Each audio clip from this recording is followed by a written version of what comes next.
Good morning, everyone. Paul Ruppel here with Fox 29 News Now. Hope you're having a great Tuesday. Off to a good start. We're coming at you a little after 11 o'clock on Eastern Time.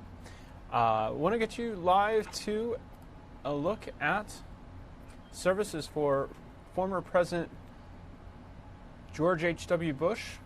For a second day on Capitol Hill, well-wishers are lining up by the thousands to say goodbye to the former president, whose remains will be housed here for 3 days of mourning. This is the second day. The longtime Texas resident led a long life of public service. He fought in World War II, served as an ambassador to the United Nations, directed the CIA, and was Ronald Reagan's vice president. He was elected president back in 1988. He died Friday at the age of 94. Here is a live look at some of those mourners coming to see the president lie in state. The 41st president is just the 12th commander-in-chief to lie in state.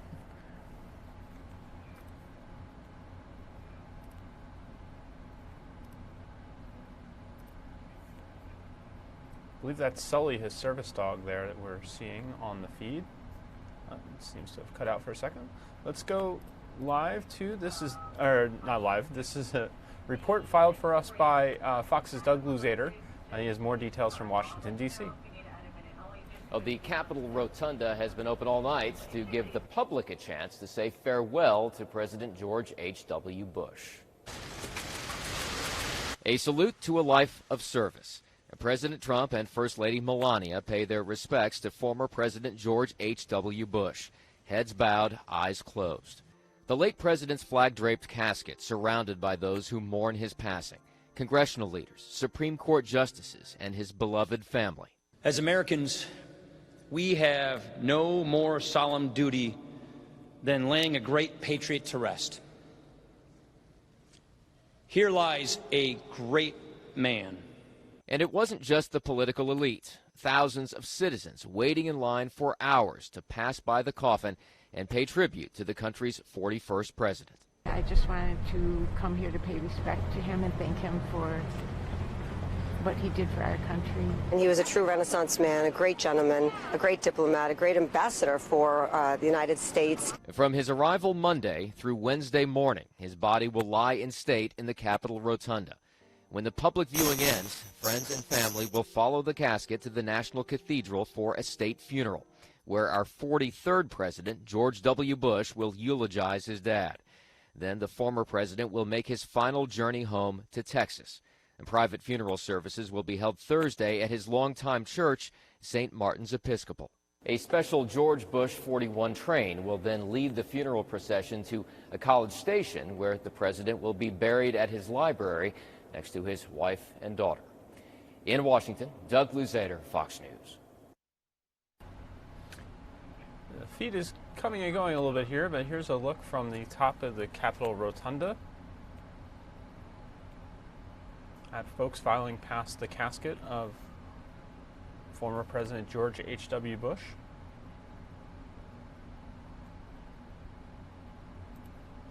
Another look from the ground.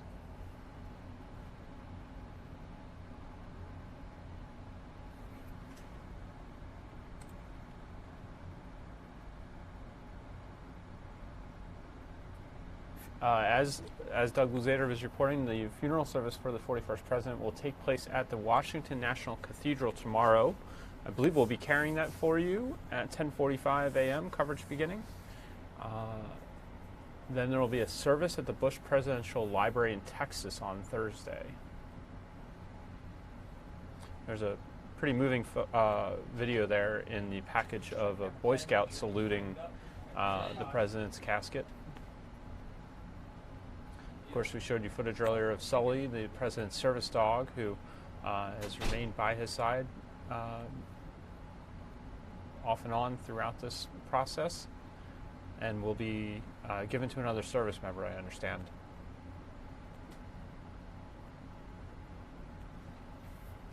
Let's listen to sound from the hall there a little bit.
federal agencies have given employees time off to participate and attend some of the services that are being held in Washington, D.C.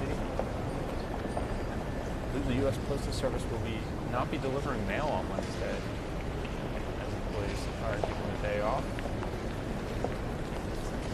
Federal holiday issued by the president.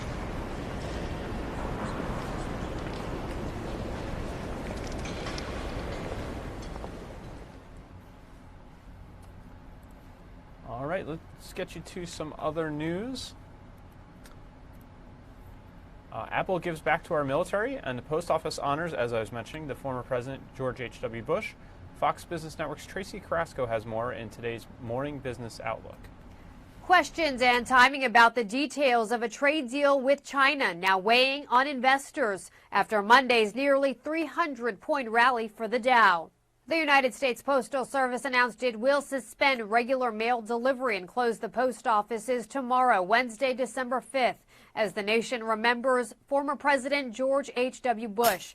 President Trump has declared December 5th as a national day of mourning. The USPS says package delivery will be limited, so its operations are not impacted too much during this busy holiday season. Apple has launched an online store dedicated to military members, veterans, and their immediate family members, offering a 10% discount on the latest Apple products, including iPhones, Apple Watches, and iPads. Apple says the discount is an expression of gratitude for the brave service of our military and veterans.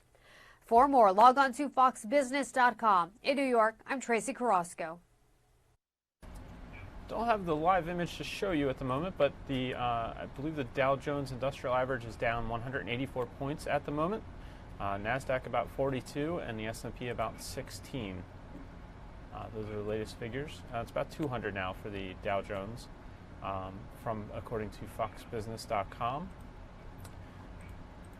Some good news to report on the local front.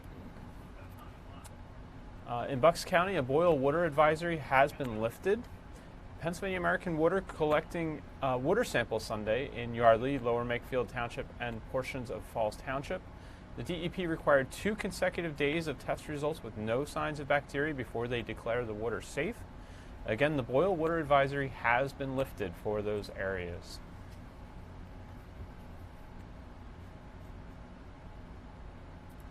We talked a little bit about this yesterday. The feds came knocking on the front door of the home of Atlantic City's mayor.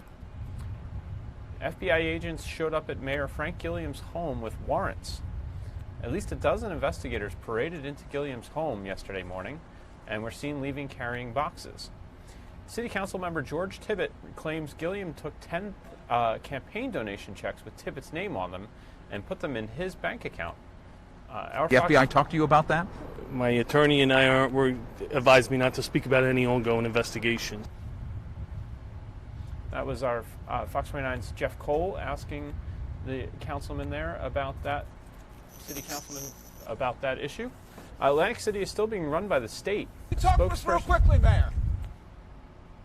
I believe that was our Jeff Cole trying to get some comment from the mayor as he was Mayor, departed. what were they seeking?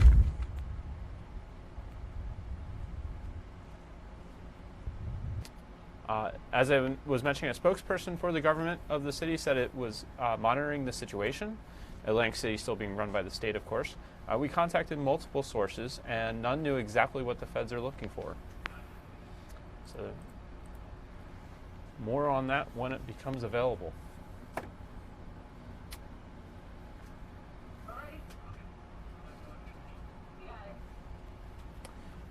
So police are once again investigating violent crimes that claim lives overnight.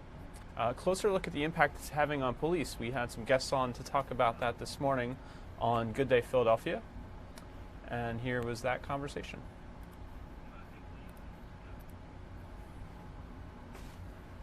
Because did you know that more than 6 million entries were received for the World Championship Ring sweepstakes? And that was... Let me switch that up. That's another story we're going to bring you in a little bit. Here is the correct story. Well, after some investigation, we now know that robbery was the likely motive in that triple murder on Venango Street. One of the victims was 92 years old, he was, and while the other two were brother and sister. And it was a tough crime. In fact, it's just the latest in a string of violent acts that's really made an especially tough year for officers as well as people in the community. And we talked to Philadelphia's top cop, Commissioner Richard Ross, and he explained how he feels about what's been going on in this city to Lauren Johnson. Really has, but you know what I think is important to underscore is the hard work that the men and women in this department do each and every day, and you know, the culpability, accountability ultimately lies with me, but you know, they should receive as much of the accolades as you could possibly bestow upon them, because you know, they've got a job that's very difficult and one that most people can't begin to comprehend. So how exactly is Philadelphia's Finest dealing with it all? Here with some answers for us this morning, we have Philadelphia Police Lieutenant in the Homicide Division, Norman Davenport, and also Philadelphia Police Officer Lamar Stewart.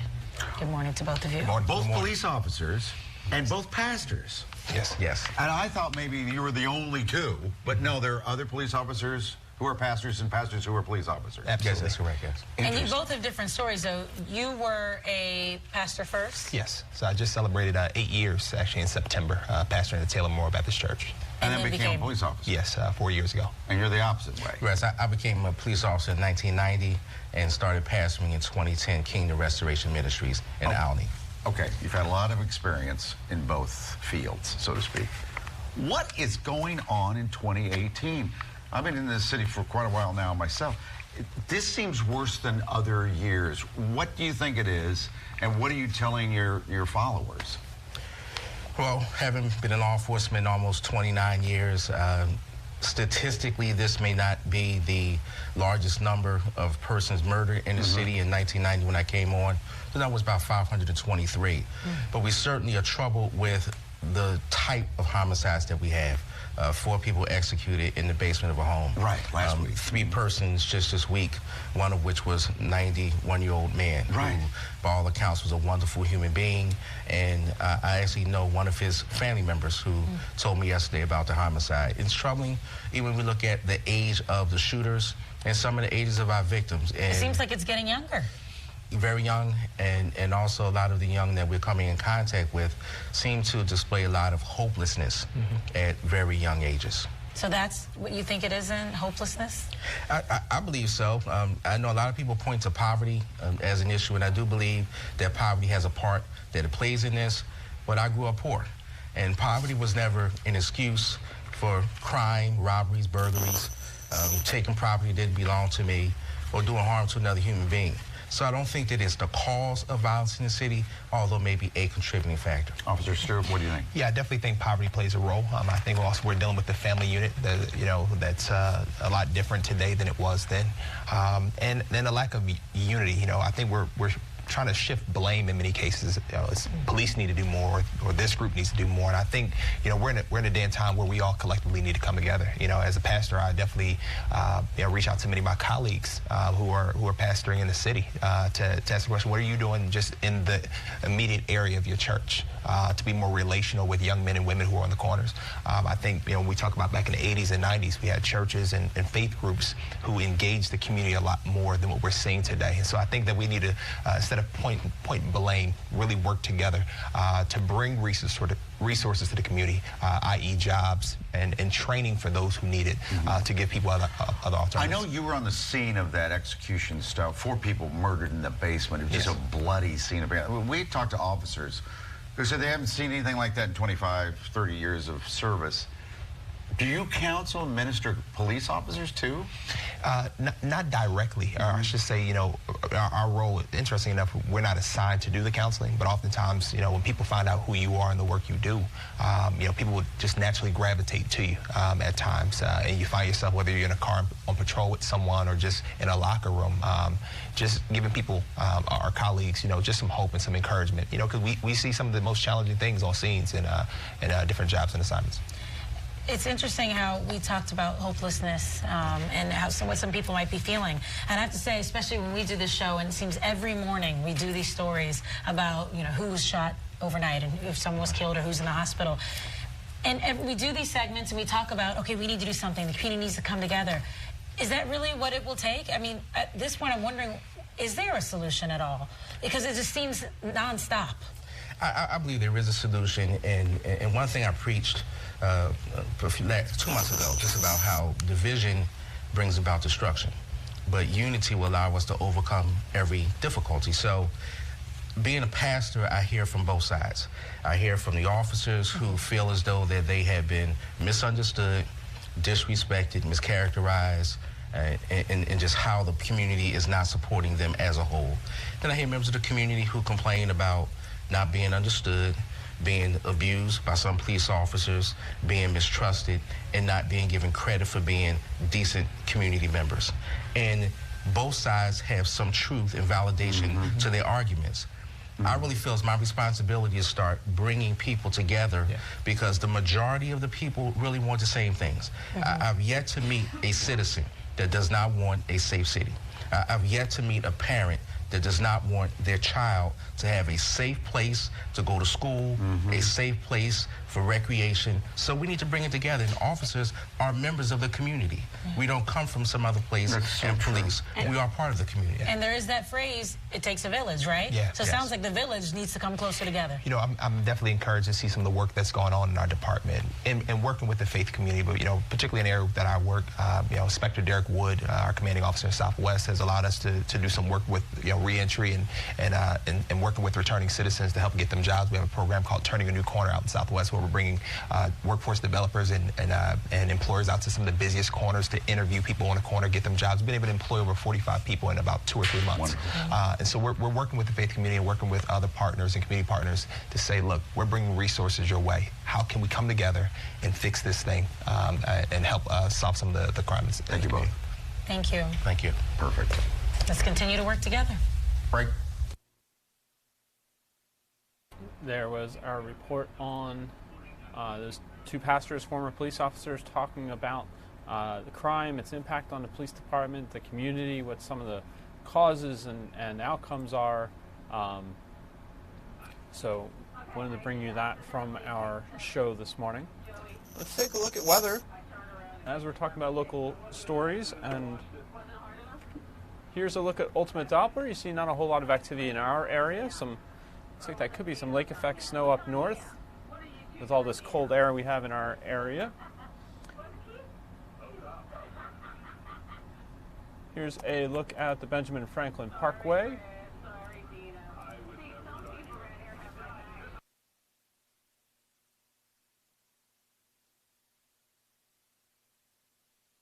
Current conditions, it's about 40 degrees outside. Dew point 23. Winds out of the north at 13 miles per hour, so a little bit breezy out there.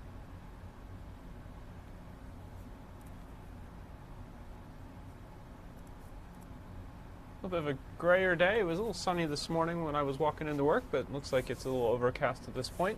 There's a look at the view outside our studios here at 4th and Market Streets in Old City, Philadelphia. Here are those temperatures right now across the area. You see 40s in Philadelphia, Trenton, Wilmington, Lancaster, and into New Jersey, slightly warmer. A little cooler up to the north and west, much cooler in Mountain Pocono where it's only 28 right now. You can see that cold air up to the north. Toronto just 27, Burlington 24. A little bit warmer, Ocean City, Maryland 44, Charlottesville, Virginia 45. 84 down in Miami, but just 69 in Tampa. Pretty drastic change just on the panhandle there, or just in Florida as you move north. 50s along the Gulf Coast, New Orleans and Houston. Same in San Francisco on the Pacific Coast, 41 up in Portland. Chilly in the Plain States, 20s for highs. Here are those wind speeds we were talking about. Looks like we're at 14 now in Philadelphia. Teens across much of the area. Gusts occasionally into the 20s. So bundle up if you're headed outside. Feels about 15 degrees cooler than it did yesterday. Visibility is good across the area though. Here's your satellite. There's that cloud cover over our area. Here's the wind chills. See, it feels like freezing out there in Philadelphia. Calling today at 7 on our Fox 29 Weather Authority Weather by the Numbers. And here's a look at your 7-day forecast as Hanukkah continues today. Tuesday, it's sunny and breezy, 42. Overnight low of just 26. Could be flurries to the south. Wednesday, high of 38. Thursday, sunny and cold, 40 degrees for a high. Still 40 and dry on Friday. Sunny and colder, 36 on Saturday for the Army-Navy game. Sunny, high of 40 on Sunday, and partly sunny, 37 on Monday. So at the moment, today's 42 looks like the high temperature on the 7-day forecast.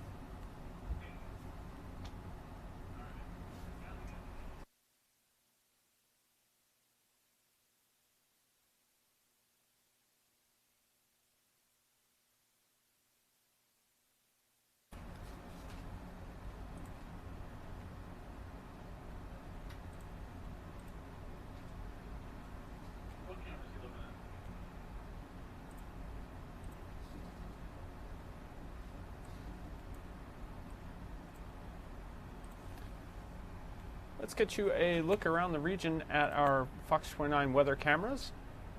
Take you on a little tour of the area. We'll start you off again. Here's a look outside our studios.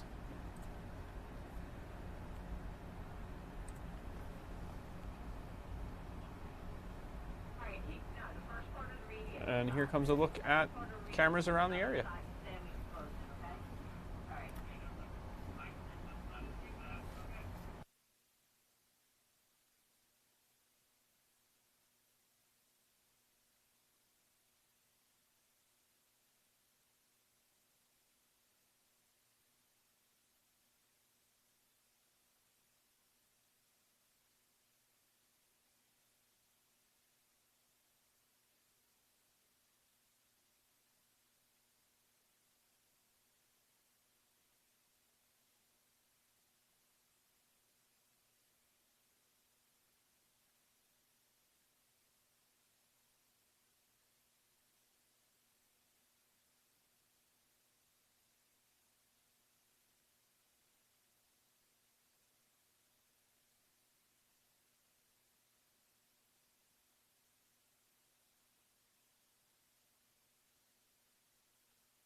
Hello again. Welcome back to Fox 29 News Now.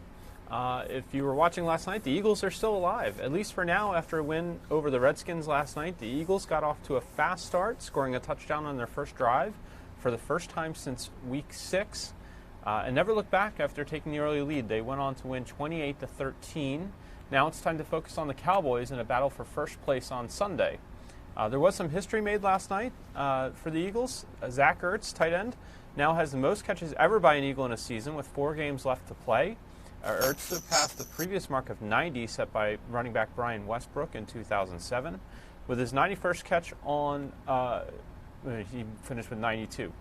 By the end of the game, actually increased to 93. He's at 93 now. Ertz is also just 17 catches shy of the all-time NFL record for tight ends in a season. Jason Witten of the Dallas Cowboys, who was also commentating on last night's game, has that record with 110 in 2012. Here's some video that the Eagles shared during the game last night. Tailgating with the owner. The Eagles tweeted out this video of team owner Jeffrey Lurie tailgating with some fans in the parking lot before the game. Let's see, he even sinks a shot in a game of cornhole.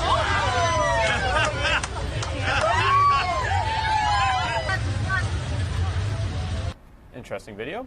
A win over Washington meant even more for a family in Phoenixville, PA. The family of 5 was here on Good Day Philadelphia this morning to explain how they managed to win a real Super Bowl ring. Let me get you that video right now. Very nice segment with the family here. So there's that.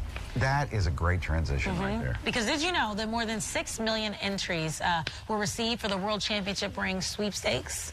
And that was benefiting the Eagles Autism Challenge. We're talking Super Bowl rings. Yes, like the actual Super Bowl ring, like one like the Eagles players have. Yeah, so this family from Phoenixville was chosen to receive the last Super Bowl ring, and it happened last night. So Jim and Patty Galise, they have 2 sons on the autism spectrum, 18-year-old Trey and 15-year-old Griffin. And they were on the field last night, you see it right here, with their 12-year-old sister Kendall and Eagles owner Jeff Lurie.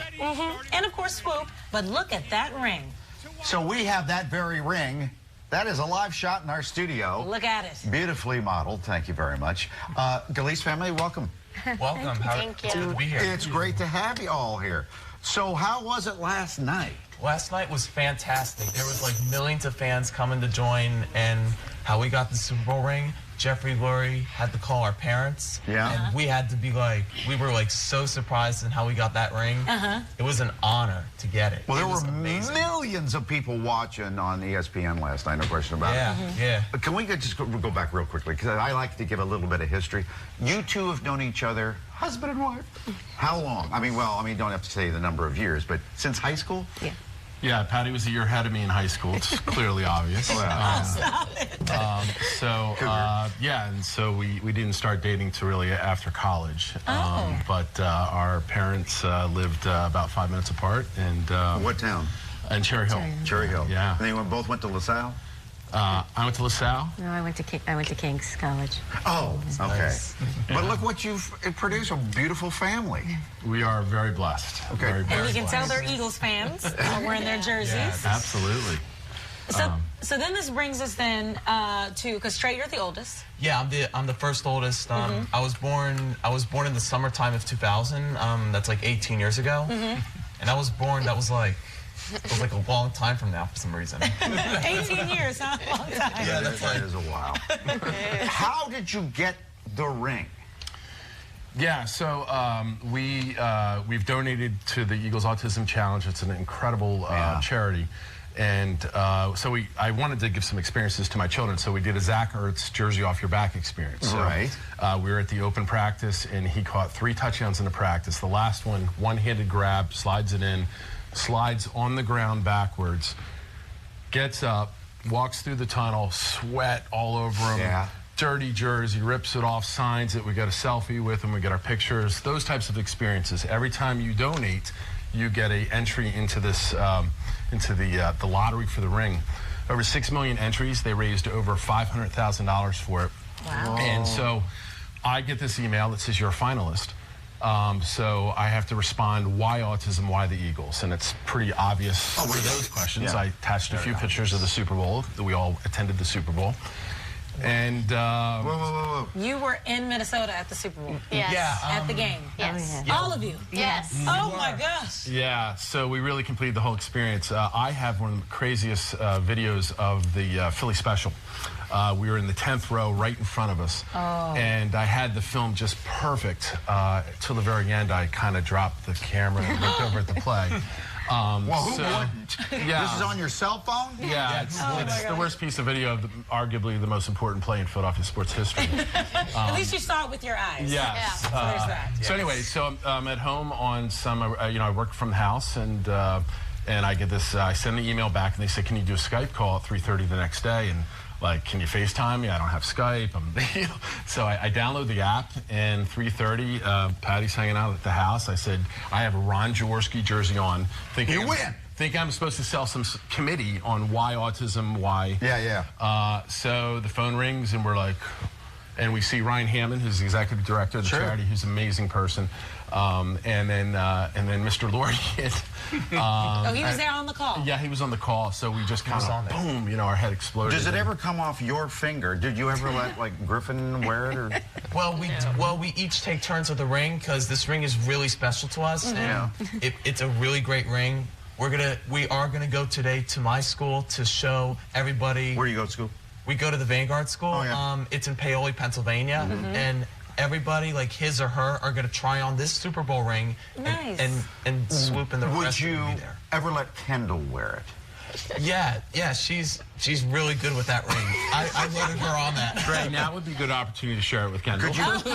Yeah, okay. Can you give it to go? Now, have they had fighting yet? Have they been, oh, it's my turn? A little bit. A little bit? They're very good and very loving to each other, so. Who here can recite the presidents backwards? Is that you? Would you do that after a commercial break? Yeah, sure. I mean, it'd be live on TV. Yeah. He's got it. Yeah. He's got Okay. Okay. Yeah, Griffin. Okay. Wow. You got this, buddy. I kind of know how to do that. There's Trump. We'll do it after the break. Leave it to the professional. Cute story there with the family who won the Eagles' last Super Bowl ring to give away.